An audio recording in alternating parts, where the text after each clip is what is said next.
Happy Monday, degenerates. Welcome back to the Die Hard MMA podcast. Your host, as always, Clint, chilling here behind the camera for you. And I know some of you may look at me and be like, Clint, we had a losing day. You can't wear blue. You can't wear the baby blues. I'm not. It's my Vikings jersey, baby. Gotta rock the Vikings. And no, I am not going to be shaving my eyebrows off on camera. I've seen the trend. Enough of you have tagged me in the video. I love my new quarterback. All hail the king himself, but I will not be shaving my eyebrows for you guys. My wife already vetoed that because I might have. How's everybody doing in the chat this evening? We got my boy Dream already hanging out. Mushroom, Air Dog in the house saying pay-per-view week. That is what's up. Mushroom is going to be in attendance at UFC 295. Mushroom, I could not be more jealous, my man. That's going to be such an epic card. I cannot believe you're going to actually get out there for that. Congratulations, my guy. Couldn't happen to a better dude. So I'm happy you get to go witness this amazing card because it is stacked, folks. This is such a big, awesome, phenomenal card. I cannot wait to get into the breakdowns here with you guys. First and foremost, obviously, we got to go ahead and acknowledge last week's run. This close. Oh my gosh. So, it was one of those sketchy, flaky cards. And I'm like, I only got one or two plays on this whole card. Like, just not a lot. I just don't have enough action on this card. So what do I do instead? We parlayed up, and that bit us right in the ass. Mr. Gabriel Bonfim, the good Bonfim brother, the one who's supposed to have the higher ceiling. I talked on the show last week about how Nicholas Dalby is one of these fighters that's a little bit of my kryptonite. He's one of these guys that I just can't ever quite seem to get right. And then what do? I put his opponent on the top level parlay. Now, it's set up beautifully that if you wanted to hedge, you had a gorgeous hedge opportunity. You had a big underdog on the other side of it. And hell, even if you wanted to get in live and hedge off of it, you absolutely could have pulled that move. But I was out with family. I wasn't at my desk. I wasn't where I could hedge or even tweet anybody else to hedge. I was behind on the fights. So that one single fight sunk the entire evening. I think the part that makes me the most upset is I threw together a knockout prop parlay and we got Mora, we got Petrino, which, by the way, I'm sad I didn't go harder on Petrino KO because that is one where I saw the Matrix and I knew the result before it ever happened. He was going to knock him out. It was never in question. Bankroll management is always key, but gambler's hindsight, I wish I had bet more on it. And the last leg of the knockout parlay was we needed Rodrigo Nascimento to knock out Don'Tale Mayes. And there were like 4 or 5 different occasions in that fight where Mayes looked like he had had enough.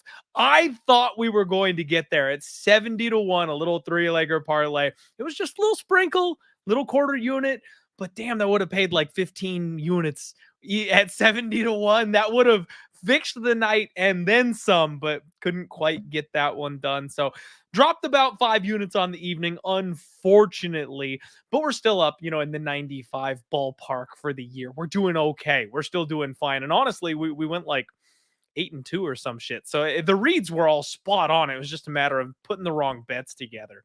So this week we are going to right the ship. We're going to make it better. And I've got a very special guest for you this evening to go ahead and break down UFC 295. One of my favorite guests, a sharp-ass gambler, somebody who we know and love on the show, none other than Mr. Andrew Gombas himself rejoining us. How you doing today, my guy? Dude, I can't believe that we had the same idea. This was not planned at all. I'm excited. I'm excited. How are you? Yeah, I'm doing great, man. I'm excited too. I know this is an MMA podcast, but people are just gonna have to bear with us here. We got to talk football here for a second. So you and I have discussed in the DMs. We've gone back and forth a couple times. I'm a little bit of a closet Jets fan because Breece Hall is my guy. I'm in a dynasty, like a big buy-in dynasty league that I've been playing in for years now, and I tanked for Breece Hall. Like I had him circled on the roster as the guy I wanted. So I watch every single Jets game I have for the last 2-3 seasons, and it's kind of starting to infect me with a little bit of fandom because I'm always rooting for Breece to do good. So I'm excited for tonight. I hope they pull it off. And I've got a lot of bets on Breece Hall receiving props at stupid numbers. So fingers crossed. Yeah, man. I mean, it's as excited as I've been for a regular season game in a long time.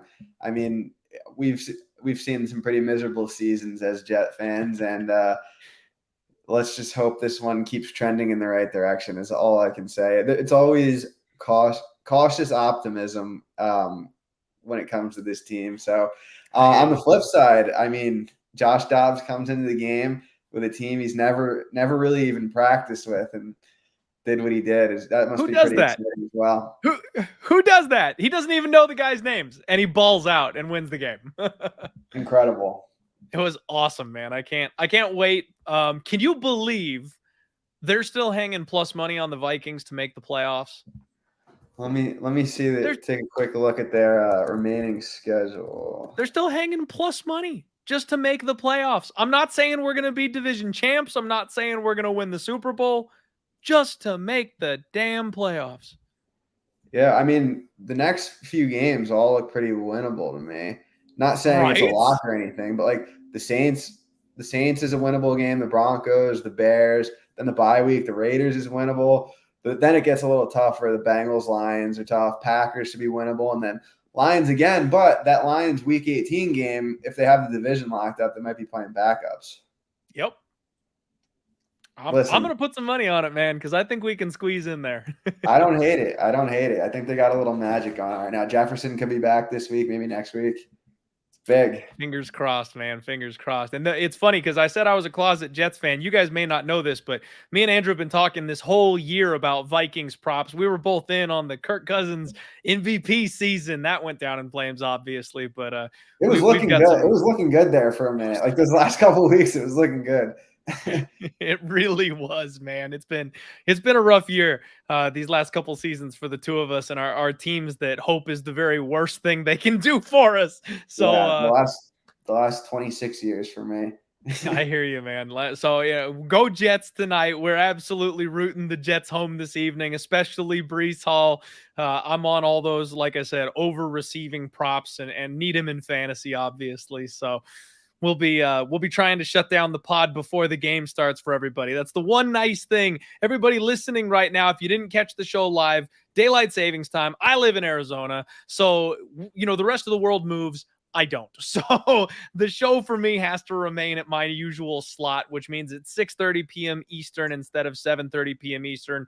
Moving forward from this point, that's why we're a little bit early. Apologies if you missed us for the first show, but set your dials, for the next couple of months.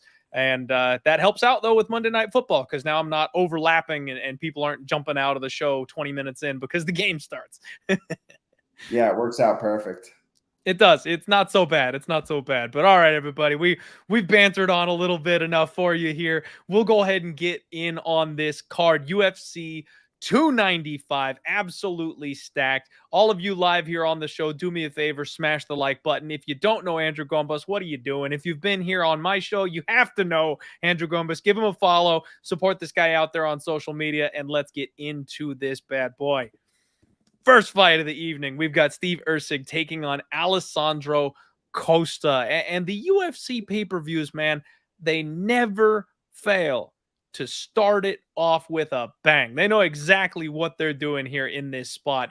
And it's funny because every time I see these cards, the first thing I do is I try to draw it up mentally, right? I'm like, do I know these guys? Do I remember these guys?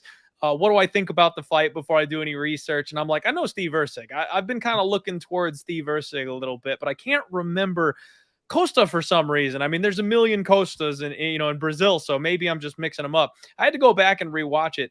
He's the guy that murdered my man Jimmy Flick. I talked in the last breakdown all about how I'm a huge fan of Jimmy Flick, and it just made me want to sit down and cry a little because I knew they were sacrificing him at the altar of Alessandro Costa. You cannot be chinny and take on this Costa kid. 13-3. He is a thick boy, man. Explosive. It's all in the back. He's got those huge back and shoulder muscles that he just rips hooks into people. He throws 3 and 4 punch combos. A lot of the times he'll like hook to the body, and then as soon as you drop your hands, he goes to the head. I love this kid. He's violence incarnate. He's going to be real fun to watch moving forward. Steve Erceg, 10-1.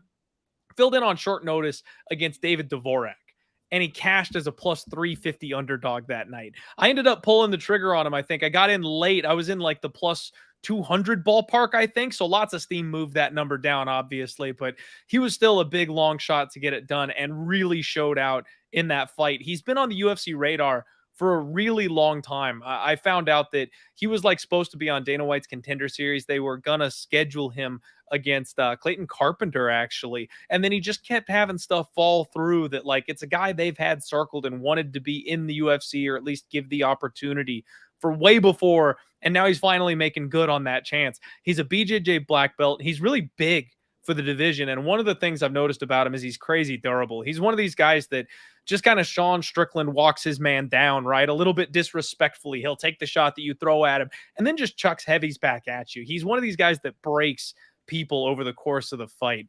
Good pull counters, good range management, nice kicks. I love his heavy kicks from the outside, and he's got like a sneaky Anderson Silva style front kick up the middle that he just missed on in his UFC debut. He's going to be 4 inches taller. Steve Erceg will have a 1-inch reach advantage. I already played on Erceg, man. I got minus 140, 2.8 units to win 2 on this one. I like Erceg to keep doing what he does in this spot. I think that Costa is going to try to bang with this guy. And even though Erceg will entertain that kind of a fight, at the end of the day, I think the height and the reach and the length will end up being what kind of separates the two of them. And then I think that range management of Erceg being able to move in and out and avoiding some of the shots that Costa's going to try and hit him with is going to be what kind of makes the fight take place. So early fight of the night, probably violence, but I'm going with Erceg myself, man. What do you think of this first fight? Yeah, I think you nailed it. It is a great fight to start off the card. Costa's a guy I was actually pretty high on going into Contender Series, which I really don't say much because a lot of times I'm more skeptical of the Contender Series guys, and I need to see a little bit from them before I kind of will get behind them. But Costa's a guy I thought was pretty good going into Contender Series. He had a close fight on there. He got thrown a really tough debut fight with a top 5-7 guy. And then he bounced back in a big way against Jimmy Flick, like you mentioned. I think his body shots on the feet is probably his best attribute. What I don't like about him is when he was taken down by Albazi, he kind of just laid there on his back for a lot of the round. So I don't think he has much off of his back. Erceg on the other side, you mentioned he's very big for the division. I think he's an underrated grappler, like you said, slick black belt. I think he has top time potential here. And like I said, I don't like what I've seen from Costa on bottom. On the feet, I think it's competitive, but I do think Erceg will land the better shots. And like we both have mentioned a couple times now, the size difference there. I think the leg kicks are going to be there also. So I agree with you. I'm picking Erceg in this spot. Yeah, I think he's going to get it done. Awesome. Love to hear that. And I love to hear you mention the grappling edge because I do think that might factor here into this fight as well. He really kind of looked more like a striker in his last fight, and I'm crossing my fingers we get just a real nasty submission prop number on this one because I don't think people are going to remember how good this guy is on the ground because of what they saw on the feet the last time out. Yeah, agreed. All right. Love to hear it, man. Agreement here on the first fight of the night. We're already getting these live numbers up. Everybody smash the like button. Help me out. Let the algorithm know that we're live and we're bringing everybody the best damn betting breakdown they could possibly get for free on a Monday night for UFC 295. That's a short list, by the way. That's why I'm number 1 on it. Next up, you got Kyung Kang taking on John Castaneda. Mr. Perfect himself taking on Sexy Mexi. I mean, man, it's a miscongeniality over here. We're having a we're having a different kind of battle going on with these fight names. No, I like this fight, man. This is another fun one. Sexy Mexi is a guy I've been a fan of here. I like the way he fights. 20-6. He's got a ton of experience. And Kang, I really counted this man out. Mr. Perfect is a guy who I looked at back in 2018, 2019, and I was like, this guy ain't it. I mean, you look at his run. His UFC, I think the second or third fight in the UFC, split decision. Ricardo Ramos, split decision loss. Brandon Davis, split decision.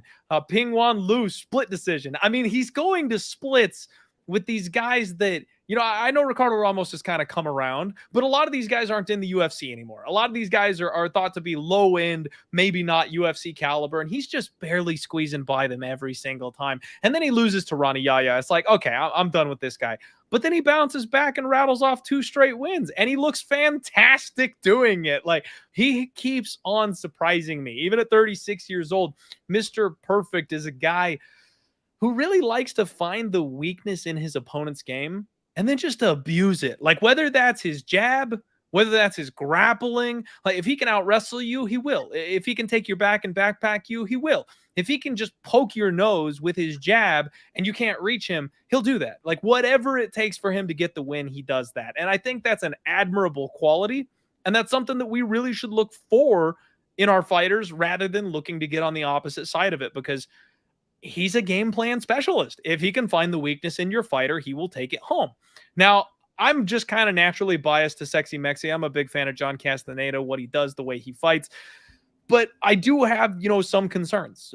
He can get caught, man. He's got 2 KO losses on his record. He's been wobbled a couple of times. He'll get into a brawl every now and again. But he did a good job in his last fight of really like playing the matador against a guy who's got serious power in Muin Gafarov. So it seems like he's turning that corner a little bit. He's kind of learning what he needs to do to survive in there. Good body work. Fast, smooth hands. He's got that snapping head kick that he gets up there way too quick out of nowhere. He's really good playing at space. I'm really having a tough time with this fight. It feels like a pick 'em to me. It feels like a coin that I really don't need to flip. But with John Castaneda being the minus 150 favorite, getting plus 125, plus 130 on Kang, betting wise, I think it's a dog or pass, man. I can see some definite paths to Kang being able to kind of grind away yet another fight. Now, he doesn't have the power that I really would like to see, because like I mentioned, John Castaneda can slip up and he can be had on the feet and get caught. But Kang doesn't really knock anybody out over the course of his career. He's been a sub guy. So let me look. The numbers here, I think he's got 2 in his entire career. 2 wins by KO, 12 by sub. So that's, again, not the style of guy that I'd want necessarily against Castaneda, but I do think he's got the well-rounded skill set to probably win a decision here in this spot, man. What about you? Yeah, the one thing I will say is against Quinones, Kang hurt him on the feet and then submitted him. So it wasn't like he went for a traditional takedown to a back take. And I think that he has those skills. And you made a great point early on when you said he kind of takes what his opponents give him. And to me, that speaks a little bit to his fight IQ as well. Castaneda, I think, pretty solid mid-tier guy. He's a decent wrestler. He's a decent striker. One of those guys that I don't think he's great anywhere. I don't think he's bad anywhere. I like Kang in this spot. I'm going to pick him to win this fight. I do think it's a very competitive fight, but I think I edge Kang because he's a nice jab, good jiu-jitsu. Castaneda has some good head kicks, but I just don't really rely on those too much. As much as I would like a jab. The consistency isn't there for me. Kang's taller. He's longer. I think he's better defensively. I could see this turning into a war. I do lean Kang, though, in this spot. I think he's going to get it done. Okay. All right. Hey, I like that we're leaning here on the same side. I think, Andrew, man, I've got a sneaking sensation that this is going to be a big card for me as far as volume goes. Like, I like a lot on this card, man. So I may be adding, as quick as we come up with some of these spots here, because I think we're onto something on this Kang spot. I looked at it early on and didn't think I was going to be playing this fight, and now I'm pretty interested in the dog from a betting standpoint. Do you remember I don't know if it was the last time we did this, but there was one time where we agreed on like every single fight, and had to be like, I swear we didn't plan this. Yep. I love when that happens though. Me That's the too. best, man. When you get somebody who you respect on the other side and just sitting there and being like, couldn't agree more. It's boring for the viewers, but it feels great from a betting standpoint because I feel comfortable with my action every time that happens. Yeah, same. I'm sure we'll find a spot we disagree on at some point here in this card, man. Next Bound to up, happen. There's a lot of closely line fights, so I'm sure it's coming. oh yeah, you can't keep flipping coins and be on the same side all night. Yeah. Tabatha Ricci taking on Lupita Godinez. I got a feeling this might end up being kind of the Twitter civil war of the week, man. There's going to be a lot of people on opposite sides here on this one. Baby Shark broke my heart. Absolutely broke my heart, man. She just did the perfect game plan and pieced up my girl Jillian Robertson the last time out. I thought that, mythical creature Jillian Robinson down here at 115, she was going to be able to take this girl down and just be too big, too heavy. No. Baby Shark did everything perfectly. Ricci was able to kind of keep skipping around the cage, lots of movement. She went full on Tisha Torres on me, man. Tough to take down, explosive, good scramble ability, point striker, right? She's not going to really hurt you. She's not going to sit down on her punches and bomb away on you, but she picks and she pokes and she scores. So if you can't get her to the ground and control her, you're going to have a hard time out landing her on the feet. That seems to be kind of what she is turning into, and it's working out real well for her. The takedown prowess is always there. She can hit takedowns of her own when she's got somebody who's equal or lesser size. But then she's just fast, athletic, and has really good footwork with improved striking. I love everything I see from Ricci at this point in her game. Lupita Godinez on the other side, 11-3. We have all been riding the up and down of women's MMA recency bias with Lupita Godinez. She could not have been more popular when she made it to the UFC. We thought we had a girl that had raw knockout power, crazy wrestling ability, and then she got exposed once or twice, and everyone's kind of cooled off on her. And now we're sitting maybe where we should be on Lupi Godinez, right? Like, she's aggressive, she is strong, she's a little bit raw. Her boxing is getting there. She's improving. Her last fight really looked like she was making some serious strides. Good blast doubles when she decides to go to the wrestling, but that's always kind of been the big criticism is she doesn't follow the damn game plan. Like, if she would just wrestle, she would win a lot more of these fights, but she wants to stand and have a drag out war instead, like the way she did against Emily Ducote. Looked like she finally got back to it against Reed, landed 5 takedowns. So hopefully maybe a good sign for the future. But she really has improved in that submission offensive game as well. Looks like she's a little bit more opportunistic with those attacks and being able to end and finish a fight instead of dragging them out in that kind of a situation. She's got an 82% takedown defense. If Lupi don't want it on the ground, it ain't going there.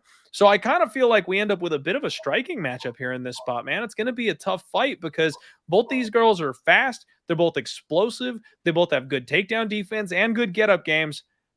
Based on Lupi's unwillingness to grapple offensively, I think we're going to strike for 15 minutes here in this one. And that makes this fight very, very tough for me to call because I think we're going to get more volume from Ricci and I think we're going to get higher power from Lupi.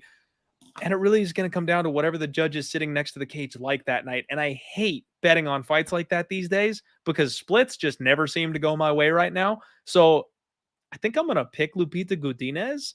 I don't think I want to bet this one, man. What do you like here? Yeah, I'm picking Godinez as well. It's an interesting matchup. Ricci in her last fight, I think we were both on Robertson in that spot. She looked pretty decent in terms of grappling, but I wasn't impressed with her striking. Robertson, I mean, don't mean this in a mean way, is a below average striker, and that was competitive on the feet, which I think was a bad look for Ricci. I also don't trust Ricci's cardio either. I thought she slowed down a little bit in that third round.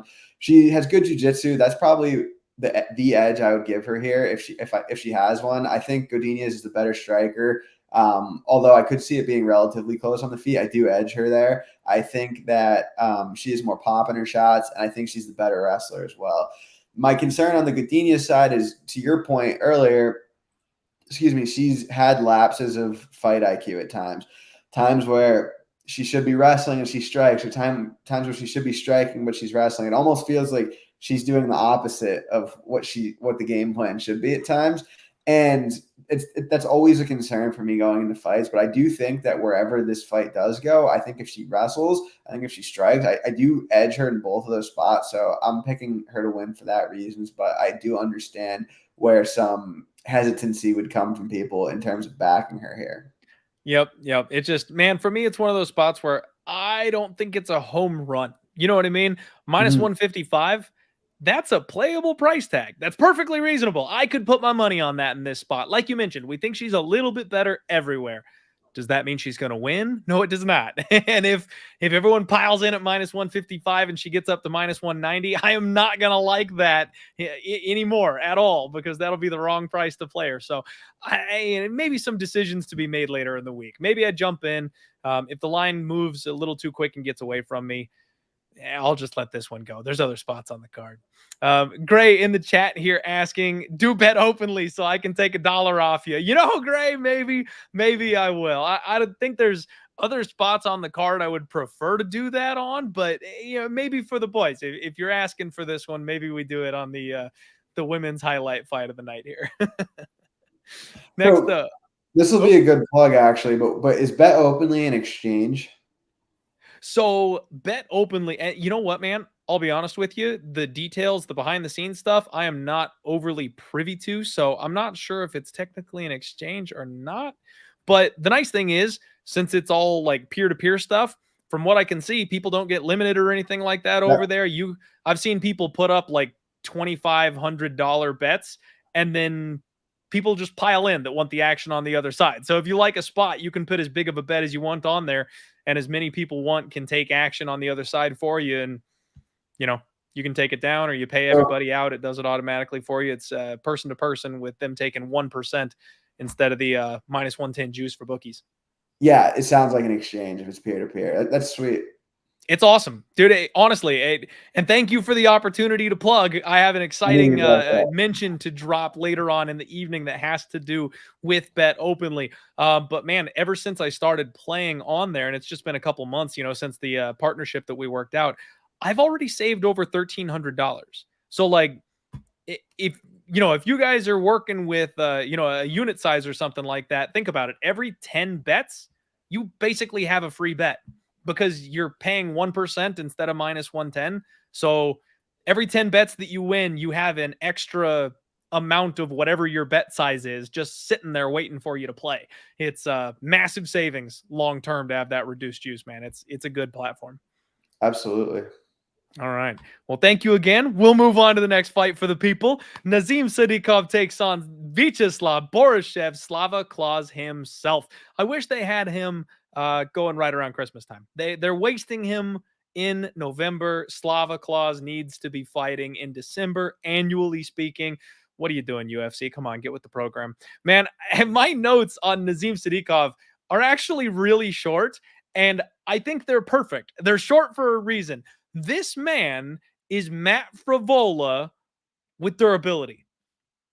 That's it. Like, he is a little less explosive. He's a little less athletic, but he's got the same base skill set. He's got big power. He's got strong wrestling. He's got great cardio. He can take a punch. And that's my one criticism. We'll get to Matt Frevola. He's actually on the card. These are boys. They've been training together. They're both working and peaking at the same point here on this card, which I personally love to see. It's always fun when training partners are on the card at the same time, and you hope that they both do well on the same night. But I think Nazim is just Matt Frevola with durability. And for me, that ranked him incredibly highly as far as when I want to get on this guy and back him as a fighter, because he's got the offensive output you're looking for. He's got the game plan. He's got the wrestling. He's got everything he needs to win any fight. And if he needs to take a punch, he can. He's just 9-1. So we're just still getting used to him. Slava Claus, 7-3. This guy's an incredible striker, man. Rolls well with punches,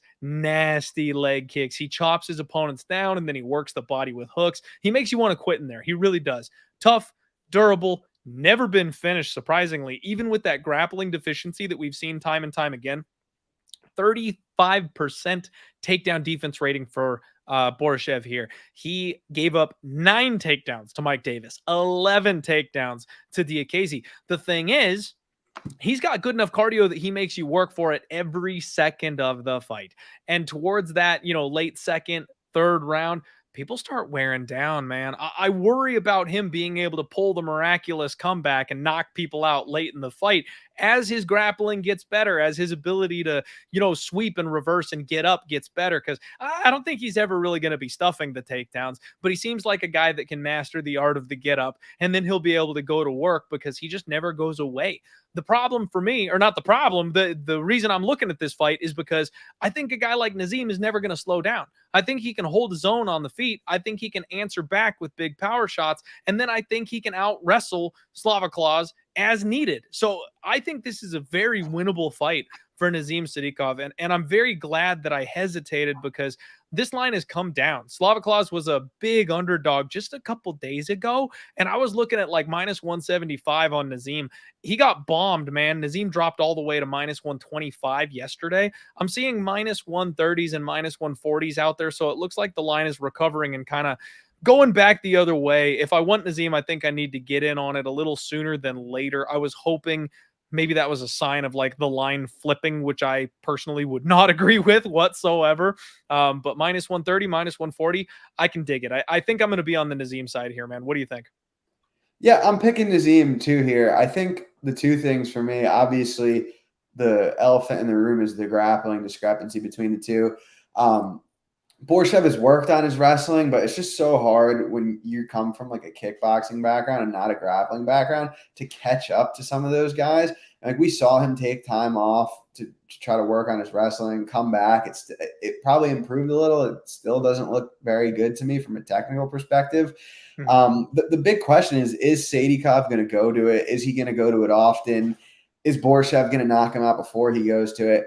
And I tend to think that camp produces good game plans. And I know you can't put too much stock into that, but I do think that if there was a time to do it, it's now, right? Like if there's a time to go out there and wrestle heavy, it's against the kickboxing coach at Team Alpha Male. Like that's the time to do it. On the feet, obviously Borshchev, talented kickboxer, but I think the pressure of Sadykhov is going to give him issues. Like you mentioned, he is durable. It's a little bit of a concern for me that he can get hit too often for my liking, but I don't think he's going to give Borshchev opportunities to set his feet and really fight like a true kickboxer, like the fight he wants. I don't think he's going to stay at range. I think he's going to be pressuring Borshchev from the opening bell. And if you're backing Sadykhov, you probably will be holding your breath at times when he's getting in his face, when he's taking a shot to give a shot. But I think he's a justified favorite and potentially could even be a little bit wider a favorite here. Given the grappling upside, I think the pressure could cause issues for Borshchev. So I'm picking him to get it done as well. Okay. Love to hear that. Hey, I'm wrong, man. We keep agreeing. So we're on the same page yet again. And yeah, that's probably a line I'm going to move on sooner than later because I see that 130 is still sitting out there, but it doesn't look like it's going any lower. So I'll probably just end up taking it right after we jump off the pod. Okay. Next fight up, we got Denis Buzukja taking on Jamall Emmers. And this feels like deja vu to me, man. For Denis Buzukja. This is the exact same fight that he had in his UFC debut. Denis Buzukja comes in here against freaking Sean Woodson, and they're like, oh, that didn't go too well for you. Let's find the other tallest, lankiest, wrestliest asshole that you can possibly face in the UFC, and we'll give him to you for your second fight in the organization. It feels like they're using Buzukja as kindling for the fire, man. They're like, okay, we know that didn't work out well for you. Let's run it again. Let's do it again. Jamall Emmers is one of these guys who, man, he never seems to be able to turn that corner. Like, he came to the UFC and I thought he was going to be such a big deal. You know, you make your UFC debut and you go to a split decision with someone like Giga Chikadze, and it's like, oh, we might have something here, ladies and gentlemen. And he's kind of disappointed ever since. You know, he got the win over Vince Cachero. It wasn't overly impressive. He gets subbed in round one and shows off maybe bar none the worst fight IQ I've ever seen against Pat Sabatini. Has the guy dead to rights and then plays footsie and loses the heel hook game. He gets a win over Ash Kebab, which who is Ash Kebab in his next fight? Like, they're trying to build him back up. And he loses a split to Jack Jenkins. I like Jack Jenkins. Jack Jenkins is a solid fighter. But again, it's another one where it's like, man, we went from Giga down to Jack Jenkins, and it's not looking good for our boy Emmers. I think we've seen the peak. I think we've seen the best of Jamall Emmers. He is now old enough that I'm not expecting him to turn any corners suddenly. I don't think we're going to get a suddenly better version of him here at 34 years old. So I think Emmers just kind of is Emmers. The issue for me is I think Emmers has exactly what it takes to beat a guy like Buzukja. I like Buzukja. I'm a fan of his. Saw him on Contender Series. Love the forward pressure. Love the boxing in the pocket.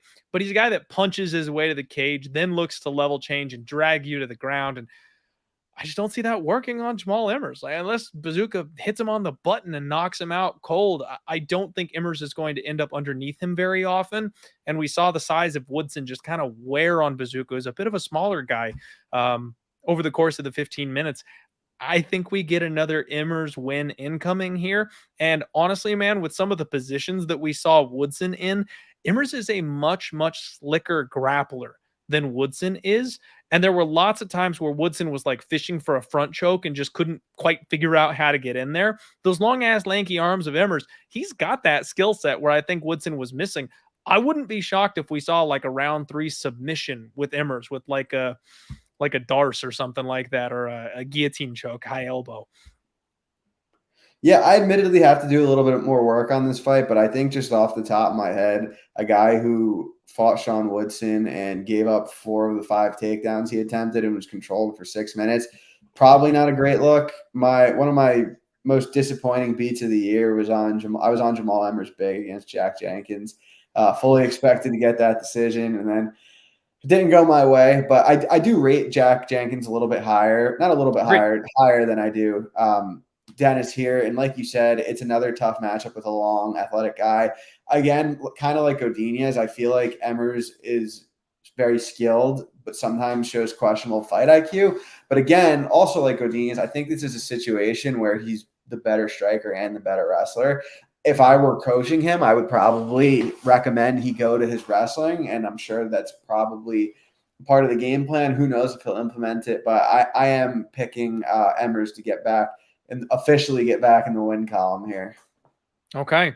Yeah, man. Hard to disagree on it. And I've kind of been the biggest Emmers hater because of that fight IQ. He's in the bin for me as far as betting on him because of that IQ problem. You can just see him give a fight away. We've seen it time and time again where he doesn't step on the gas or he makes the wrong call, or so I don't like betting on him at chalk. And that's kind of the only thing keeping me off him in this spot, because he really should have it pretty much everywhere. So I don't know. We'll see if I make a choice I hate myself in the morning for, because he should win the fight, but I just hate it. He's sitting at minus 275, which is exactly the price tag I do not want on Emmers. So yeah, I don't know, man. I might throw him in a parlay. He'll be the pick to win, but tough to find a spot where I actually feel like I'm comfortable putting my money on him.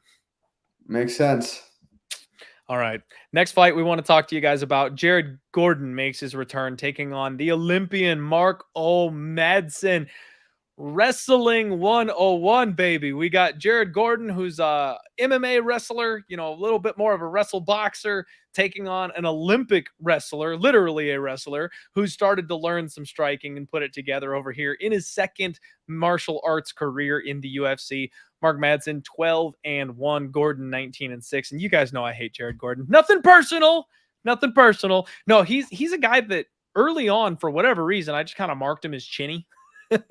And it's never really gotten out of my head. And I feel like I've gotten to the point where it's almost unfounded. Like maybe he wasn't as chinny as I thought he was, and he just had some really tough matchups, and I was looking at the wrong things, and he's done really, really well. But then I look back and I see the guys he's fought, and I'm like, man, it's just been a pile of shit. Like, he hasn't fought anybody. Like, the guys he's beating are not guys that I was impressed with. I bet Chris Fishgold against him. I bet Danny Chavez against them. I bet Joe Selecki against them. And I thought Joe Selecki won that fight, by the way. So, I mean, like, it's been a really rough go of me trying to fade this man. And finally, I get my opportunity with Bobby Green. Bobby Green's going to knock this guy out. What does he do? He knocks him out clean, but hits him with his forehead before he does it. And it's a no contest. Brutal. And then the worst part about it, Andrew, is I was going to put my life savings on Jim Miller by knockout when he tried to make that quick turnaround and jump right back into the octagon. And Gordon lets that interview slip about how he's still been in the dark room leading up to the fights to get rid of the concussion symptoms and shit. I was like, oh no, they pull the fight. They don't give me the chance because Jim Miller in round one would have absolutely cleaned this guy's clock if he was not fully recovered. So good for Gordon's health and future safety. But that was an opportunity to make money that I was really hoping to pounce on. Mark Madsen, though, man, 39 years old. I love my fight ready boys. But we've seen damage over control seems to be the method of 2023, right? Like that's all the judges want to see. You got to be doing damage. And Madsen doesn't really do damage. He's more of a control time guy. He's got the power blast wrestling and big time upper body strength. People just can't contend with how physical he is. He does have kind of a power jab that he's developed. He does hit hard when he sits down, but he doesn't have a ton of volume. And when he's on the ground, he doesn't do a lot of work down there either. So I would love, and of course, the little voice in the back of my head is going, bet Mark Madsen by knockout. Like, I want to fade Jared Gordon. I don't think I can. Like, I think Gordon's the better boxer. I think he's got slightly better cardio. And if he's good enough to just keep Madsen off of him, this is going to be more striking than grappling. And I don't think Madsen's going to rack up enough top time to be able to counter the cleaner boxing of Gordon. But at the end of the day, I do think this is going to be a greasy fight. So I'm going to pick Gordon for the win here as a minus 175 favorite. I hate that price tag on him. I really do.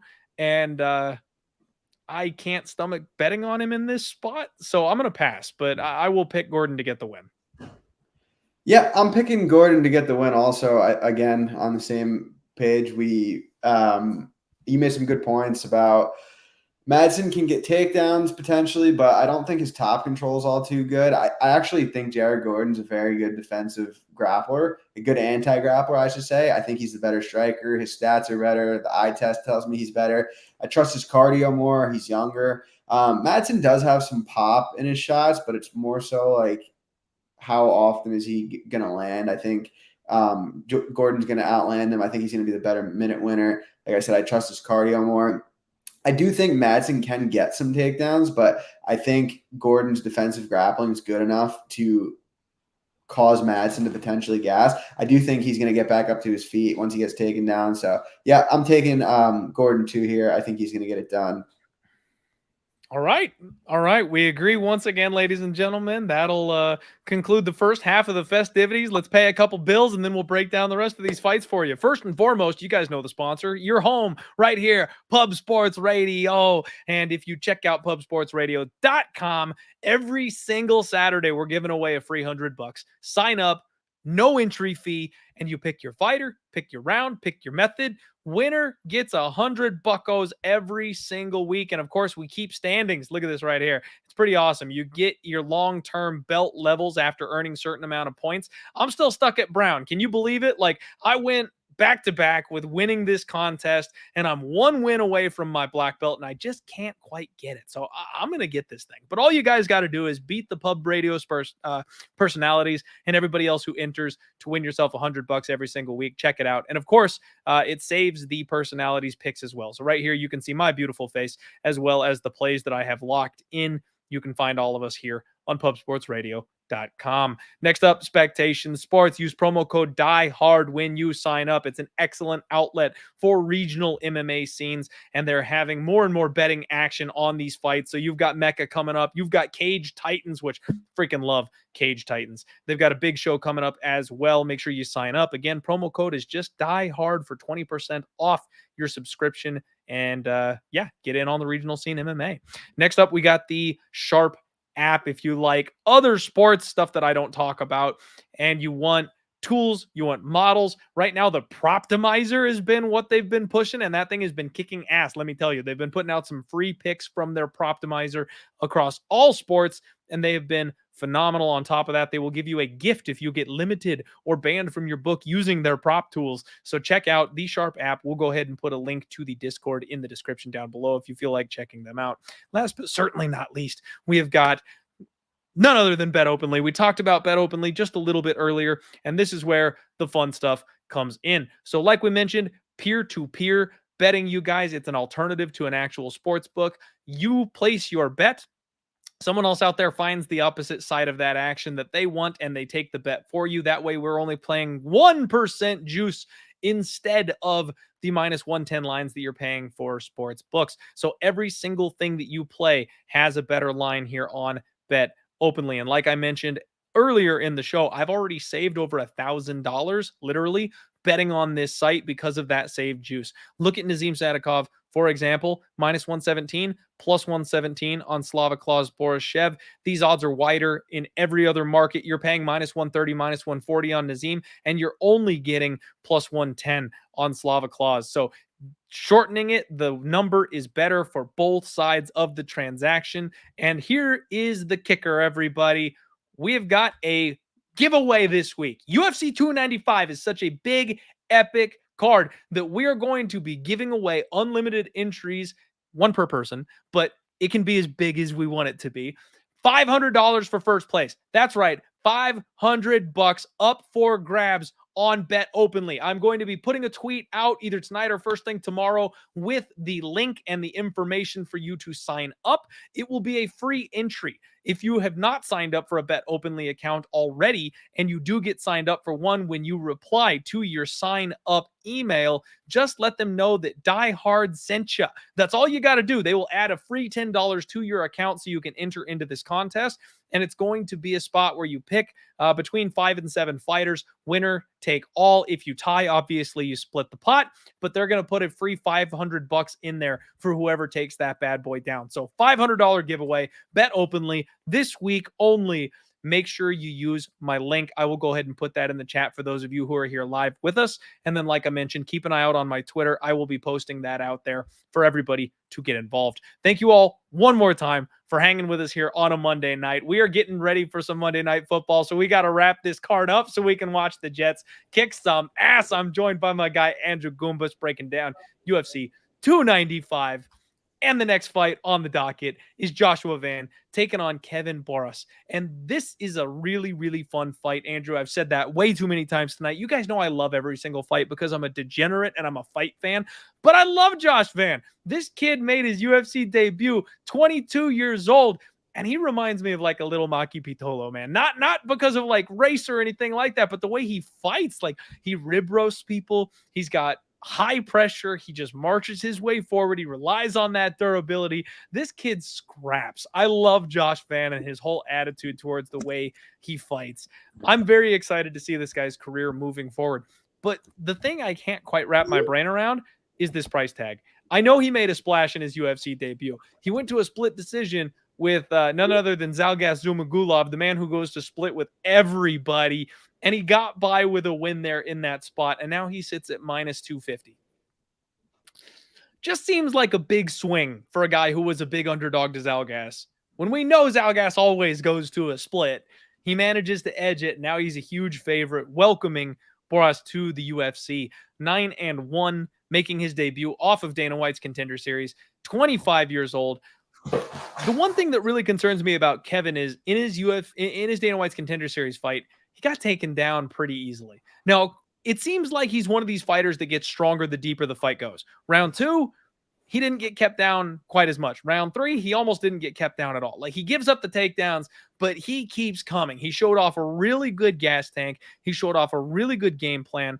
And I like the way he strikes, man. Good head movement, rolls well, lots of rib roasters. He's got those long, lanky arms, so he kind of checks people's body when he rolls for those hooks. Like, you almost think he's going to go high, and then he comes down low and gets you right in the gut. It just wears on the cardio of his opponents. He's got 8 wins by knockout, and Kevin is going to enjoy a 3-inch reach advantage over Josh Van here in this spot. Why should I not be taking a flyer on a plus 200 underdog when Josh Van has only ever gone to a split decision at the UFC level? Andrew, talk to me about this, man. No, I think this is a close fight as well. I think Josh Van was obviously huge value in his fight versus Zhalgas. He's only been grappling for a very short period of time. Like, he was a striker, and I remember the commentators in his last fight said that he'd only been grappling for like 6 months or something like that, which is really crazy. I don't think there's going to be too much grappling going on here. I think both these guys are pretty good strikers. I like how Borjas goes to the body.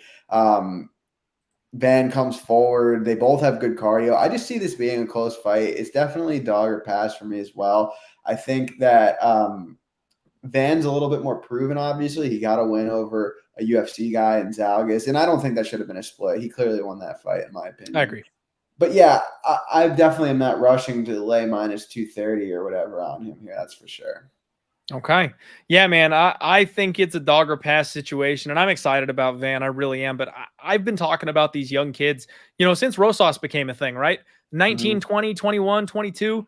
They're young, dumb kids. Like, they're going to make mistakes. They're going to slip up. They're not going to fight optimally one of these times. And especially with the grappling deficiency, as far as, not having done it all that often, that could end up being a problem too. I think this line's too wide. I think we're going to see a very competitive fight. Both these guys seem like they're tough enough, durable enough, and have cardio. It's probably going the distance. I said I don't like betting on split decisions unless I got a plus 200 in my pocket. So I might take the flyer on the dog here in this spot because I think this could be a very fun back and forth fight. Yeah, I get it. And if it's going to be a split decision, you can sign me up for the plus 200 as well every time. Yeah, that's where it's at, man. Love to hear it. All right. We have my personal main event up next. You got Matt the Steamroller Frevola taking on BSD, none other than the God of War himself. And you guys know, all right, I was one of the few, I was one of the proud who targeted Benoit Saint-Denis and said, this guy is a motherfucker. Like, he's going to be a problem. We talked about limited experience in that last fight. BSD came over with almost nothing. He's like a French special forces guy, and he's like a blue belt in BJJ and just tough as nails. That's his whole thing, is he's just a monster physically. And it wasn't enough to take out Elizeu Zaleski dos Santos, who, by the way, was this close to cashing me a giant plus money ticket this past weekend. Easy Dose is not a man that you simply walk through. And that was up a weight class. Benoit Saint-Denis gave a real good showing of himself and honestly just showed off his durability in that fight. If you guys remember, that's the one where the ref tried to let him die on, international television. So the way this fight sets up for me, love Matt Frevola. He actually had me on his show a couple weeks ago. And Matt, if you're listening, please don't kill me. I got to give a pick on every fight. I love you. I got to go with Benoit Saint-Denis, man. I talked about how Nazim Sadykhov is Matt Frevola with durability. We haven't seen it in a while, but I think that Matt is a little low-key chinny. And I don't mean like a breeze can knock him out. Obviously, he's tougher than that, but like, he's got 2 losses by KO. And I know Terrence McKinney hits like a truck, but it was like a jab, man. It was the first punch he threw, and Matt just crumpled. He had nothing left to give in that fight. And I know it was early on in his career. It was his UFC debut. He was all hyped up, but Marco Polo Reyes was a layup. That's not somebody you should be getting knocked out by. I know he's got KO power, and that's his one claim to fame, but he's not a guy that should be putting you down. And he knocked out Matt Frevola. He managed to get through Jalen Turner using a lot of wrestling. And I really love what we saw against Drew Dober. I thought that Matt Frevola was going to need to wrestle in that fight. I was like, he's a dead man if he goes out there and tries to trade with Drew Dober. This man chinned Drew Dober, and that's not an easy thing to do. So Matt has ridiculous, insane power to go with his wrestling ability. And that could be a problem. But I don't know that you can crack the chin of Benoit Saint-Denis. I really don't. He's 12-1. That one loss by decision to the Elizeu Zaleski dos Santos that we mentioned, up a weight class where the ref tried to let him die. If he's not going to get KO'd there, I simply don't know that he's going to get KO'd. So I think the durability edge is worth a lot in this fight, man. And on top of that, you've got Benoit Saint-Denis, who's going to be the much larger man. He was bigger than Moises in his last fight, and that just proved to be enough. He just mauled Moises until the point that he broke. I think he only needs 1 or 2 good shots to catch Matt Frevola, and Matt will be the one crumpling, because if they go, chin for chin, I'm going to back Benoit Saint-Denis every day. He's minus 225, so I don't like that. I wish I had got on the early number They dropped it, offshore as a pick 'em, and I really wish I could have got -110 because I'd have been in all day on Benoit Saint-Denis, but I wasn't fast enough. So at this point, I don't have a bet because I missed that number. I'm trying to figure out the best way to play him. I don't know if I want to parlay him. I don't know if I want to just put my balls on the table and bet the knockout prop. I'm not sure yet, but I'm going to find a way to be on Benoit Saint-Denis for Saturday. What do you think, Andrew?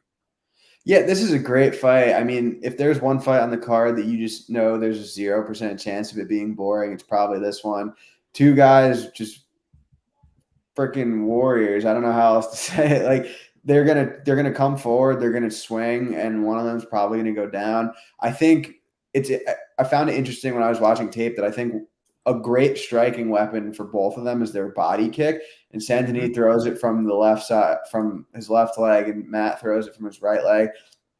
And yeah, I mean, full disclosure, I consider Matt a friend and I consider his brother a friend. But like you said, being unbiased, I think this is a hard matchup for him. But I do think it's a winnable matchup for him. I think Saint-Denis is very hittable. Not I think, Saint-Denis is very hittable, right? Like there's no really there's no interpretation to be had there. He's a tank. He's very tenacious. He's gritty. But Matt is all those things as well. I don't think he's going to just be able to take Matt down easily. Like there's some matchups for him in the UFC that he'll just take guys down or he'll run through them. I don't think that's this fight. I think this fight is more of an honest war where I have a hard time picking a side in. But I will say, in Matt's defense a little bit, some of those fights, like the Polo Reyes fight, was a very long time ago. And I do think it's worth noting that we have seen some significant improvement from him over the years. And I get that there's some concerns there. And obviously, Saint-Denis, he's a killer. He could walk through people. He could knock anyone out. But he leaves himself to be hit very, very, very often. I mean, this is a guy who I bet on him as a big underdog against Bonfim. And I turned around and tried to fade him with Thiago Moises. In my head, I'm like, all right, Moises is the more skilled fighter. He's this, he's that. And Saint-Denis just kind of tanked his way through it. He almost like defies logic a little bit, as funny as that sounds. Yep.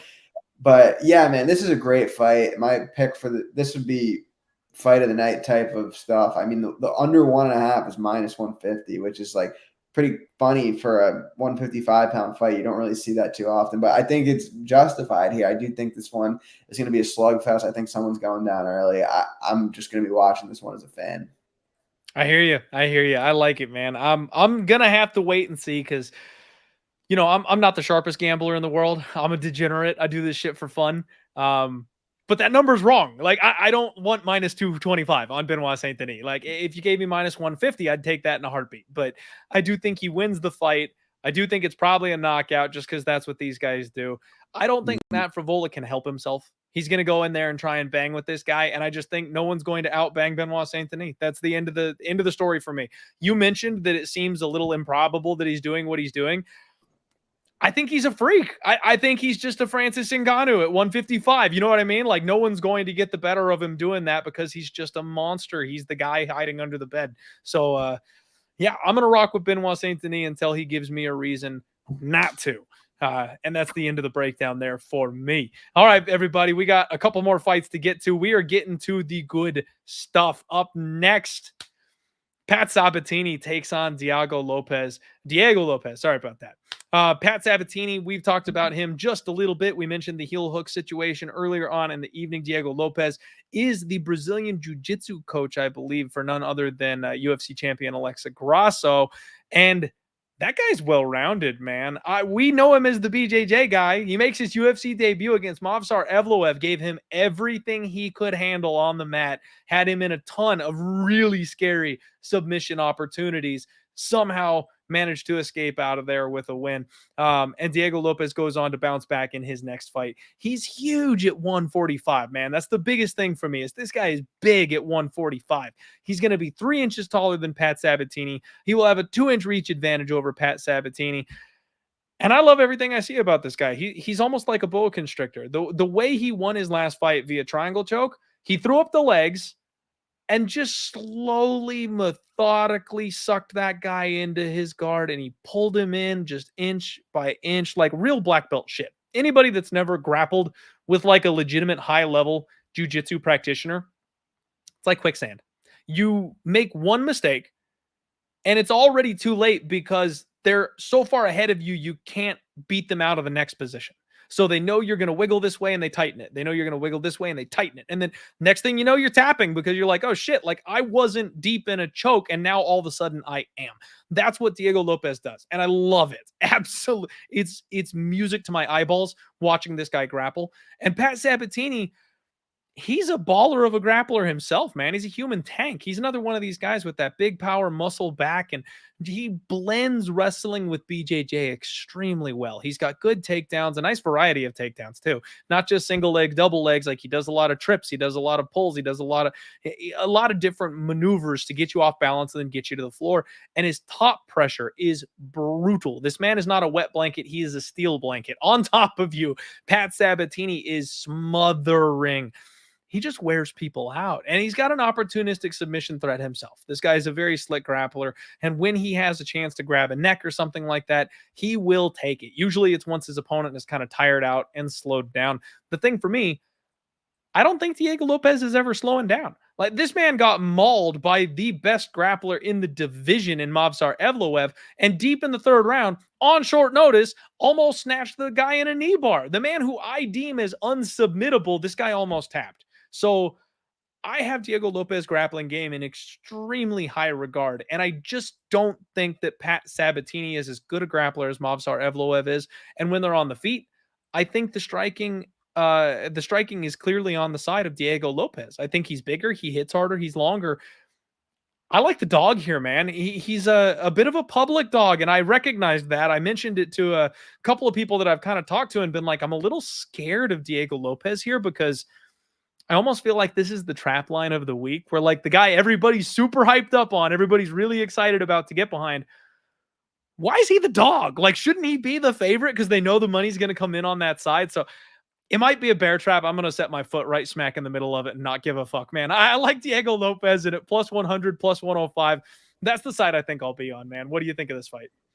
Yeah, for me, this is such an interesting matchup stylistically. You've got Pat Sabatini, who is a black belt. He was a college wrestler. Then you've got Diego Lopes, who's big for the division. His submissions are incredible from what I've seen. He's a very, very elite black belt. He can crack on the feet. He got thrown in there on short notice against a top 10 guy in the division, and he had some good moments. It's a really interesting fight for me. I expected to like Sabatini a lot, and I came away leaning. I'm picking Lopes, not super confidently, but I am picking him to win. For me, it's the size. I think he has the finishing upside. On the feet, we've seen Sabatini get cracked a couple times. On the mat, we've seen Lopes submit some really high-level guys and put some high-level guys in dangerous positions. Sabatini, for someone who has as strong of a wrestling background as he does, I don't love his MMA wrestling. Like a lot of the times he gets takedowns, it's from trips and body locks. Whereas from a wrestling standpoint, I love seeing guys shoot traditional wrestling takedowns, and he doesn't look for that as much. One of my biggest spots of the year was Pat Sabatini against Almeida, I think his name was. I mean, he was like minus 165 against a guy who he just had such a gross grappling advantage against. But this, I don't think, is that fight. If he gets on top of Lopes, it's going to be a lot more dangerous. It wouldn't surprise me if he could rack up top time, but I don't see him being able to land much damage considering the fact that Lopes is always going to be looking to put him in danger. It's a really tricky fight for me, but I'm picking Lopes, and this is one of my most anticipated fights on the card. I can't wait, man. I'm right there with you. I'm glad to hear that you do lean to the same side here as I do because I was a little bit worried that you'd be like, no, I've smashed the other side. And this was going to be that spot that I was just like dead wrong on. So I'm glad that you're looking on the same side here with me. I think this may be a spot where the bookies legitimately just might not know yet. You know what I mean? It could be one of those guys that they are just continuing to underestimate, and maybe they're trying to set people up for a trap and wrong. You know, every once in a while that happens. Yeah, it's going to be interesting. I'm looking forward to it, and I'm looking forward to seeing what the line does. There's going to be some interest in both sides here. Yeah, for sure. I've already gotten some pushback. Like I said, some of the people I've talked to in the DMs, I see some love for Pat Sabatini out there already from people that bet much larger than I do. So a little nervous, but I can't let it stop me, man. Got to trust those balls, right? That's it's what we're worked doing out here. for you. All right, everybody. Jessica Andrade takes on Mackenzie Dern. Oh, baby. Okay, so lots to unpack here. Divorce Dern is your new MMA mythical creature. Ever since Mackenzie Dern became single, she has been an absolute monster, man. She is full on ready to go with her MMA training, doubled down, and it's really, really paying off. World-class grappler. This girl is so slick on the ground, and her striking is finally starting to catch up. You mentioned earlier that it seems tough for like kickboxers and stuff like that to transition over to MMA, natural strikers, to pick up that grappling. And it's so weird to me because I feel like natural grapplers pick up the striking quicker. I feel like these people that come over as ground specialists first, whether it be wrestling, jiu-jitsu, they learn the Muay Thai, they learn the boxing, they figure it out just enough on the feet to have a well-rounded MMA game and then be successful, better than doing it the other way around. I don't know what it is. Like, that's just my mental bias, but I feel like that's the case. And Dern is kind of following that track here, man. She's looking really good on the feet. In her last fight against Angie Hill, she landed 3 takedowns, 126 significant strikes, and a knockdown. Man, in the third round of that fight, Angie Hill, her face, she looked like the guy from the Goonies. Like, her face was all like swollen up on the side of it. Dern has very natural strength and power, and it's translating to her striking finally. So she's going to be a threat both on the feet and on the ground. The one piece of the puzzle for Dern that I have always said that she's been missing is the wrestling. She relies on her opponents making mistakes to get her fights to the ground. And early in her UFC run, I spent a lot of money trying to fade Mackenzie Dern because I went, look, all these girls got to do is just stand with her. Just don't follow her to the fucking ground. And you'll beat this girl because she has no ability to get it there. And 3-4 women in a row just like air dove, belly flop style straight into her guard and gave her a win on a silver platter. So I lost a lot of money fading Mackenzie Dern. I think I'm going to get it all back now backing Mackenzie Dern. She actually put a little bit of training time in over at Fight Ready here in Arizona. And you guys know it's my favorite gym. I think wonders about the coaching staff, what they do over there, the game plans, everything's phenomenal. But the big thing for me is the wrestling. I know she's not like moving her camp to Fight Ready. She's not there, leading up to this fight. She's not putting in months at Fight Ready. But even just a couple lessons with someone like Henry Cejudo, even just a couple of things on you can do this, you can do that to work in the grappling advantage in her game. As soon as she gets that, it's over. This girl's belt quality. Like, she will take a title. She's got 3 inches of height in this spot, a 1-inch reach advantage. And she's taking on Bob Sapp. Jessica Andrade. Those of you who are like newer, younger UFC fans, Bob Sapp was a guy who looked like Derek Lewis, big old meaty man who could just smash people's faces in. But he got to the point in his career where he phoned it in and would essentially in his contracts write that he would try to win the fight for 2 minutes. That was it. He would show up, and for 2 minutes, you'd get effort out of him. If he won the fight, then great. He'll take home his bonus check. And if he didn't win the fight, he just packed up shop and let you do whatever you wanted to him and would tap out immediately. Like, to submissions that weren't locked in, he would tap just to get the fuck out of there so he didn't absorb any damage. and he was like a freak show fighter over in Asia. So, like, they loved him. They kept signing him. He made piles. Jessica Andrade is doing exactly that. She's on the retirement track. She's got a new contract. She's had more fights than freaking Kevin Holland in 2023. She's fighting every other weekend, it seems like. She absolutely is done. And I didn't want to believe it. I bet on her a couple fights this year, Andrew, because I really just didn't want to believe that she was like done. But after watching her last couple performances, it's the most Bob Sapp thing I've ever seen. She doesn't train.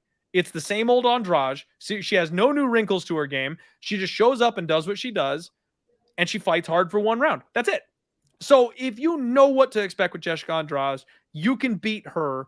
And like, I did my Instagram stalking, man, she changed her handle to Andrade MMA Pro. Like, it's not even Andrade UFC. Like, she knows the end is near, and she's doing nothing but like advertisements for like businesses and stuff. She's setting up her life for the next chapter. I'm done. I'm so done. I'm out on Jessica Andrade. I like Mackenzie Dern in this spot. And I think the UFC has seen the weakness with Jessica Andrade's grappling up at this weight class where she gets taken advantage of by these bigger, stronger grapplers, and they want Dern to get a highlight reel sub. I think that's what's going to happen. I think that's what the UFC wants. I think it's Dern season, man. I kind of like her here in this spot. The one question I have is it looks like the line came down just a little bit.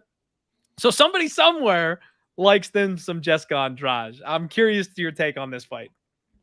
Yeah, I went into tape for this fight expecting to have the similar thoughts to you, expecting to like Mackenzie Dern, but I actually didn't. I mean, I'm going to be honest, fading Jessica Andrade has been an extremely profitable strategy for me in recent fights. Like the Blanchfield fight was like my biggest bet of the year. Yan Xiaonan I had. But the difference is both of those were underdogs against Andrade, and now Andrade is the underdog. So it's hard for me to turn around and lay this kind of minus 180 on Mackenzie Dern, given some of the concerns that you mentioned, such as her jiu-jitsu is amazing. It's top of the food chain for WMMA. Her wrestling is something she struggled with in the past and seems to be still struggling with. Andrade, I think when they exchange, is going to land hard. And listen, Dern lands hard too, like for sure. I mean, you mentioned the Angela Hill fight. She's not a polished striker, but she does land hard. I think this fight is going to be it's a tricky fight, and I feel like a lot of Mackenzie Dern fights are. Like they're not really as straightforward as some other fights. And I mean, it doesn't take a rocket scientist to say if Dern gets this fight to the ground, she's probably in very good shape. If she doesn't, she's probably not in great shape. And just one more thing I want to mention, Andrade has fought like a who's who lately in terms of level of competition, like Tatiana Suarez, like Erin Blanchfield is probably going to be challenging for the belt. Like Yan Xiaonan is one of the best strikers in the division. So I almost feel like the ship has sailed on fading her. Like Dern could win this fight for sure, but I'm not looking to back her at minus 175, minus 180. And like I said, I expected to like Dern in this spot. I was like, oh, too easy. Andrade is getting another grappler. But I did check myself a little bit and say, like, the line's changed. This is a little bit different of a matchup. So I think from a betting perspective, it's dog or pass. I'm going to very unconfidently pick Andrade. Okay. I like it. We finally have a bit of a disagreement here. Yeah. It's a little bit of a suspect spot, man. Honestly, for me, it just comes down to the checked out thing. You know what I mean? Yeah. I think Andrade 2 years ago, I'm betting on Andrade in this spot. And I worry about the fastballs. That's the one thing that we haven't seen Mackenzie Dern really take that kind of a heater from someone who really has power. So I'm not sure how I feel about her being able to take that kind of punishment and keep coming forward. We don't know if she's got that dog in her. So there are questions, right? I don't even have a bet yet on this spot. I like Dern. I'm looking for a sub prop, probably more than anything. But as confidently as I broke that down for you guys, I do want to go ahead and preface that unless I put my money where my mouth is, it's not as confident as I may sound on the mic. I'm picking Dern. I don't have any money invested. So just be warned. Just be warned. All right. We got 152 live viewers here right now on the show. Do us a favor, everybody. Smash the like button here on Pub Sports Radio. Give us a follow here at Pub Sports Radio. If you have not already, we're about to break down the top 2 fights here on this card, and I'm joined by Andrew Gombos. Make sure you give this man a follow over on social media as well. Man, heavyweights, it's time. Sergei Pavlovich, the great white hope, has finally made it to a title shot. They're giving him none other than Tom Aspinall. What a battle. I cannot wait for this fight. I'm a little miffed with the whole heavyweight situation. You know, Francis goes out there and beats Tyson Fury. They rob him on the judges' scorecards. Boxing, what are you going to do with that bullshit? But they're not going to make the real GOAT fight. They're not going to do Francis versus John. And they're saving busted old Stipe so that John Jones can ride off into the sunset as the greatest MMA fighter to ever do it. I call shenanigans. Yeah, I want to see the Francis fight. But anyway, that fight pulls out because of injury. And now we get this one. I love this fight. It's for the interim title. So, you know, it's the silver belt. It's not the real belt. It's a fake one. But I still love this fight. Sergei Pavlovich, man. I've tried to bet against this guy a couple of times. I've just never been 1,000% sold on him, and that's not gone well. He's got stupid power. I mean, if there was anybody who's ever going to challenge Francis for having the hardest punch in the UFC, it's this guy. He just needs one or two to connect. He's got insane hand speed for being such a big guy. But I still really don't like his game. I know it's going to sound weird because he's only got one loss. He took the vet lesson. He's 18-1. He's got all the experience in the world. But like, I went back and watched that Curtis Blades fight, man. So hey, I'm getting a little ahead of myself. Shamil Abdurakhimov, no danger in that fight whatsoever. Took his time, popped the old man, put him down. Derek Lewis, he was terrified of the power coming back from Derek. Hits him with a good big shot, puts him down. It's over. 50 seconds. Taito Avasa doesn't like the leg kicks. Gets in there, cracks him with a big shot, puts him down. Everything looks perfect. Couldn't be doing better. But then the Curtis Blades fight. Blades did a really good job of covering up. Blades tagged him with a jab a couple of times and stifled his offense a couple times. Now, at the end of the day, it was still a round 1 KO. He won the fight. He still got through it. He still got through it with a big knockout. But the cardio was falling off, man. You could already see like his mouth starting to hang open. You could see him starting to slow down. You could see the frustration with not being able to knock out Curtis Blades. And it just took me back to the Alistar Overeem fight. Anytime Pavlovich fights, it's a round 1 fight. Win, lose, or draw. But Alistar Overeem did exactly what Curtis Blades did, just a tidbit better. And as soon as Pavlovich started getting tired, because he puts everything into every single punch, even the good stuff that ATT is pumping him full of over there doesn't hold up when you're putting everything you've got into every single swing. He has no cardio management. And somebody who can outmove him is going to have the advantage 4 minutes into the fight if they can just get through that. And I thought Curtis Blades was about to turn the tide, man. I'll be honest with you. I really thought Blades was going to start taking that fight over, and then he got tagged behind the ear. All that time battling Francis finally worked up and got to him. He took the wrong punch, and down he goes. Tom Aspinall is an interesting case. 13-3, coming off that knee surgery. They gave him the softball of all softballs with Marcin Tybura, but a lot of people were actually trying to fade him with Tybura. Something I'll never understand. Marcin Tybura is a mid-level heavyweight at best. He'll show up at certain times, but he's never been a contender circle type of guy. This was a easy fight that they were putting on a platter for this man to get back on track, and he showed out. I mean, like, for a guy who could be questionable, for a guy who's got to worry about his durability, about his knee, maybe ease back in. No. He threw a head kick that almost knocked this guy out through his guard and then followed it up with offense that put him down in a hurry. Tom Aspinall fights like a 155er at 265 pounds. His ability to move, his speed, his head movement, his vision, he's incredibly fast. And he's so slick. He does a good job of minding the range, tagging you with a long jab and getting out of range before you can counter. If there's any man on the UFC roster that has faster hands at heavyweight than Sergei Pavlovich does, it's Tom Aspinall. And on top of that, Tom has the grappling in his back pocket. You know, you look back at the Alexander Volkov fight, and the way he got that fight to the ground was he body locked him, and he didn't even trip him, man. He just like tipped him over and took him straight to the ground. You get these big guys off balance, and they're just not used to it. They don't wrestle with anybody their size. They just fall over. And he's big enough and strong enough and savvy enough to drag people like that to the mat. And he's a BJJ black belt. He's got slick grappling. Most heavyweights don't, because they hate being on the ground. They get tired. They don't like being under people. It's hard to find bodies. Tom, again, has a well-rounded skill set like a guy who fights at 155. I came into this fight fully expecting to want to dump in on Pavlovich. I've been burned trying to fade him the last couple fights. Finally, I'm going to say, you know what? That's it. I'm in. Let me make my money back here. And then I did the tape. And I think Tom is the guy that can drag Sergei a little bit deep, man. I think Tom can dance around the cage, and he can go full CJ Vergara on him and make him just sprint around the octagon for a round and wear him out a little bit. And once he slows down just a little bit, it's going to be all Tom. It's going to be one-way traffic on Tom Aspinall. So you're avoiding a bomb. That's it.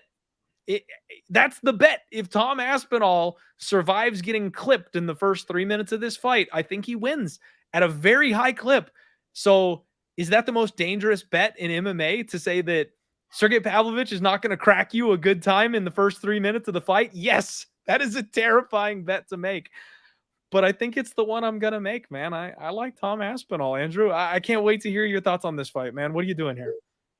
Yeah, this fight for me is so hard to break down, because when I've tried to bet on Sergei's fights before, it's like, okay, he's untested after the first round. He hasn't really shown much in terms of grappling. He seems susceptible to being leg kicked. You could just go on and on and on. And then it's like, but his power is one of the most freakish things I've ever seen. And like, I've failed trying to fade him before. Aspinall has the grappling upside here. I think he has the leg kick upside. So you could name all these things for Aspinall, but it's like, but Pavlovich has some of the best power you've ever seen, and that's the great equalizer. So this fight for me is so hard, so tricky. My plan is to not bet anything pre-fight and maybe try to fish for an Aspinall live bet after a couple minutes if he doesn't get knocked out early. Okay. I don't mind that either. The only problem for me is you got to be quick, man. I feel like, I still really feel like Pavlovich is like a good hammer, bad nail type of fighter. Like once it starts shifting and going the other way on him, you better get that bet in quick. Like that line is going to move, because he just doesn't look good, man. If you go back and you watch that Reem fight, he had nothing to offer. He didn't know how to get back up, didn't know how to defend himself, just kind of laid there until Overeem popped him a couple times and curled up and took his L. Like, if Tom gets on top of him, I think the fight will last probably another 30 seconds. So I'm going to risk the early play. You might light that money on fire because Pavlovich lands. I get that. But I just don't know that. Like last weekend, I could have hedged out, man. I had a gorgeous head spot where I had a ton of parlays, not just MMA parlays, mind you, but like hockey and NASCAR. Like I had parlays all day, like a complete degenerate, tied up to Gabriel Bonfim. And I could have gotten like, he was like 8-1, Dalby was at the end of that first round. Could have hedged my ass off and made just a pile of money. I was at dinner with the wife. Couldn't do it. Didn't have internet. Couldn't get there. I think I'm going to hold my nose and take Tom Aspinall. And just in case I'm out for dinner when this fight happens, I'm going to put my bet in early. Was the dinner good at least? No. Really? I got sick, man. I got bad shrimp. No. They undercooked my shrimp, and I woke up sick like that night at like 3 a.m. It was brutal. Oh man, that sucks. Yeah, tell me about it. It was not a good night for me, because the food was good when I ate it. You know, I went home feeling good about myself. It was a nice meal. I love me some seafood. But man, if you've ever had bad seafood, you don't want to have bad seafood. that shit'll get you. Well said. All right, everybody. It is main event time. Let's go. Jerry Prochazka taking on Alex Pereira. We are unifying. We are solidifying. We are finally going to have an actual 205-pound champion for the first time, it feels like, since John Jones vacated the damn thing. You guys know how I feel about Jamall Hill.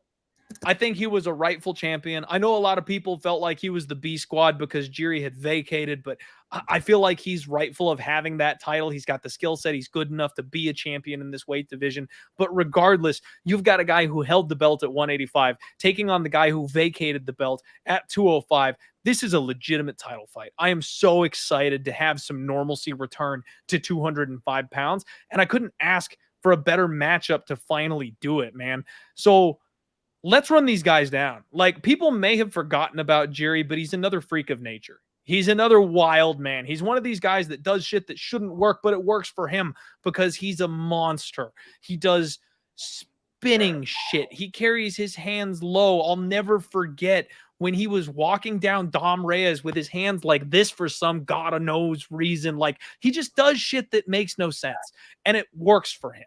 He's big, he's fast, he hits like a truck, he's durable, and on top of that, maybe the best thing is his recoverability. He's taken some really big shots, and he's always been able to come back around, clear the cobwebs, and stay in the fight. One of the fights that I kind of hated Jiri for was I made like a full card parlay on the night of UFC 275, and it anchored on the under 4.5 on Teixeira versus Jiri instead of fight doesn't go the distance. Like a freaking idiot. I didn't want to pick a side on that fight, so I just did violence. I'm like, I know this fight is going to go under. I expected it to end in like the first 2 rounds. It went over by like a minute, and I was in shambles because I didn't think to like hedge with an alternative over or anything like that. I dropped a pile on this fight somehow going into the deep 5th round, man. This guy can do everything and just continues to surprise. Even that fight where arguably he was losing against Glover Teixeira, he submitted him. He didn't knock out the old man. The old savvy BJJ black belt, this man out scrambled him on the ground and found a neck. Jiri's a freak of nature. Alex Pereira, we talked about it earlier in the night, man. Kickboxer turned MMA fighter. Now, we can't bang too hard on the lack of grappling ability because of what he's done so far in the UFC. It's been impressive as hell. You know, Andreas Michailidis couldn't hardly get him down. Bruno Silva gave him a tough time, but wasn't nearly enough. Jan Blachowicz, I mean, he went to a split. That was a tough, grindy fight, but maybe one that probably shouldn't have been a split. It was close. It was close, man. But the Israel Adesanya fights, yeah, he was losing to Izzy the first fight and then got the very lucky stoppage deep in the 5th round. And then Izzy came back and he did the damn thing in the next fight. I said this when I broke down this fight for Adesanya versus Pereira. Every time we've talked about it, it's the same punch. You go back to their kickboxing fights. You go back to their MMA fights. It's the right hand of Izzy. For some reason, Alex Pereira just cannot see it. Izzy hurt Pereira with it in the first fight multiple times, had him wobbled, if you recall, in round 1, and just wasn't able to follow up on it. So the fight dragged out deep instead. But in the second fight, he sat on that thing because he knew it would be there and he knocked his ass out. If anybody in the Prochazka camp has just looked at that tape, it's a shot that they can go to. And Pereira just has a dark spot. He just doesn't see it coming. Everybody and their mother piling in here on Alex Pereira. He's got all the hype right now. He's a guy who's fought at 185 for his whole career. And yes, he is huge at 185, but he still is a 185er. Moving up to 205, taking on a natural, physical, 205-pound freak who's coming back healthy. This is Jiri all day for me, Andrew. All day. And I think the line is backwards and then some. They've got Pereira lined as the favorite in this spot. Jiri's a slight underdog. And as most of you probably know, whenever I do a max bet, they're very rare. I don't do them very often. I've actually had 2 of them already in 2023, though. It's the 7-unit bet, right? The max I play on any one bet is 7 units. Because what were the 2? What's up? What were the 2? Sean O'Malley and Taitui Vasa. Sean O'Malley against Aljo? Yes, sir. Wow, that's insane, dude. Max bet, baby. One? What was the other one? Taitui Vasa. What fight was that? It was the last one where he got knocked out. I don't remember who he fought. Like, I literally have no recollection of him fighting recently. Yeah, so it was the one where he hometown, man, against my boy Volkov. Oh, yeah. I honestly thought the leg kicks were going to be too much. I thought he was going to be able to kick his way into punching range and then be able to land a big one from there. That's what I thought he was going to do against Pavlovich. Yeah, that too. I don't know. He's going the Bob Sapp route lately too, though. So maybe I just bet on the wrong guy. But At any rate, I'm 1-1 on my my max bets, but the way that I do it, man, because they're underdogs, instead of going max at 7, I shortened it down to 5.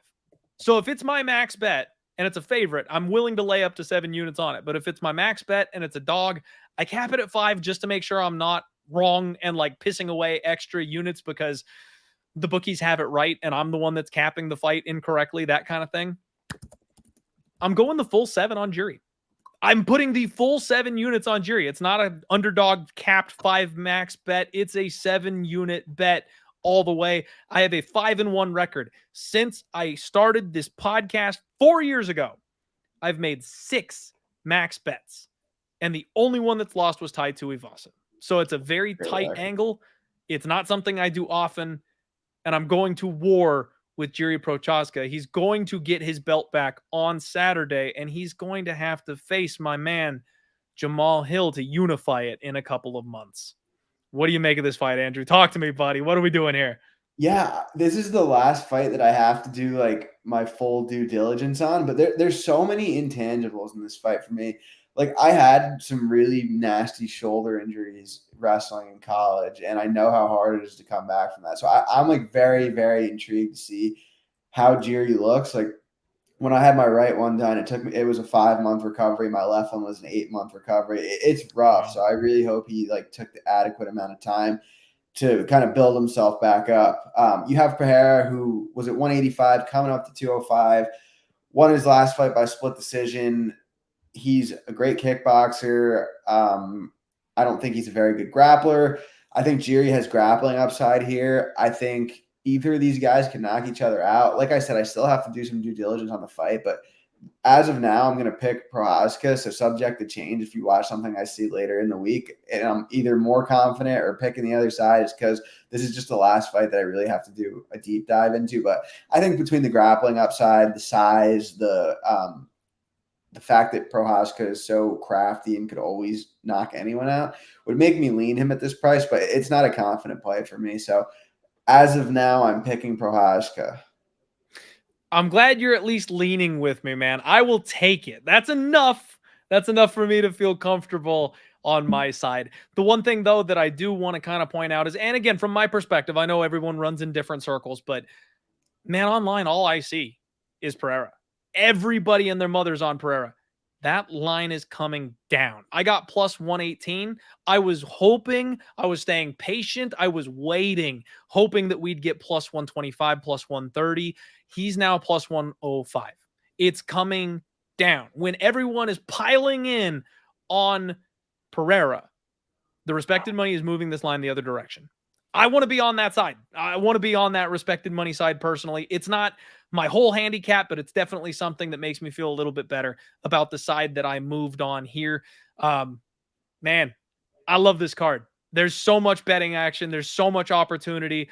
I hope everybody just gets out there and smashes these bets this week, man. I hope you make your annual nut in this weekend's card because this is going to be a fun one, dude. Thank you so much for coming on the show, spending your Monday evening with me, and I'll let you get out of here so you can go see those Jets, man. But make sure you tell the people where they can support you, where they can find your stuff.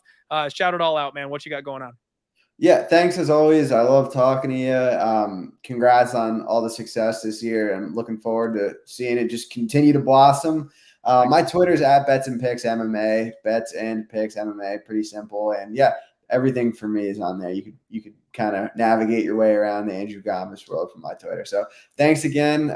Let's cash these slips and go Jets tonight. Hell yeah, man. Let's do it. Let's go Brees Hall. Thank you, everybody, for watching. We are back with the Total Takedown Thursday, the undefeated post-weigh-in show Friday. The Sharp Action Report will make its return for pay-per-view fight week with Superbook Sports, the other Andrew I run with, on Friday as well. And make sure you keep an eye out because I will be posting the links for, like I said, the free entry $500 giveaway from Bet Openly. Use the link I put in this video and in the chat. Sign up using that link, and you'll get a free $10 for a shot at $500 for UFC 295. Thank you all so much. We'll talk to you soon. Let's roll.